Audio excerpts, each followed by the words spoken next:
आपण पाहत आहात EDTV, बातमी अशी जिच्यावर तुम्ही ठेवणार विश्वास। औद्योगिक वसाहतीमध्ये गजकेसरी नावाने स्टील उत्पादन करणाऱ्या म्हणजेच लोखंडी सळ्या तयार करणारी एक कंपनी आहे। या कंपनीमध्ये आज दुपारी 3 वाजेच्या सुमारास मोठा स्फोट झाला आणि या स्फोटामध्ये 20 कामगार जखमी झाले आहेत, तर 3 कामगार गंभीर जखमी झाले आहेत। घटनास्थळी पोलीस अधीक्षक अजय कुमार बंसल यांच्यासह प्रशिक्षणार्थी पोलीस उपाधीक्षक यांनी भेट देऊन परिस्थितीची पाहणी केली आहे। दरम्यान रुग्णांना शहरातीलच एका खासगी रुग्णालयात भरती करण्यात आले आहे।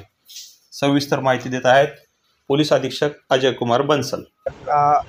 गज केसरी नावाची हे स्टील युनिट आहे MIDC जालना येथे।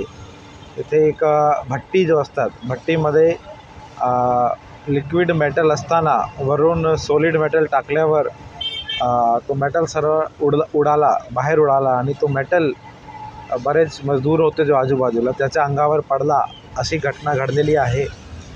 करीब 20 मजदूर याच्यामध्ये जखमी झालेले आहे। ओम हॉस्पिटल इथे त्याच्यावर उपचार सुरू आहे।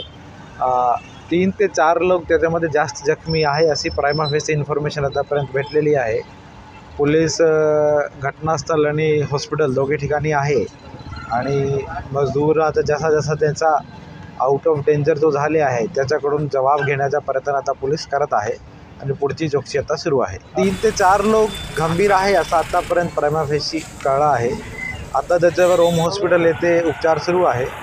पुढील रेफरबद्दल ते डॉक्टर निर्णय घेतील। आतापर्यंत माहीत नाही आहे, पण 3 ते 4 लोक गंभीर जखमी आहेत। आता जस्ट घटना घडलेली आहे। आता सर्व मजदूर वगैरे जसं आउट ऑफ डेंजर होतील त्याप्रमाणे त्याचे जबाब वगैरे घेऊन पुढची कारवाई केली जाईल।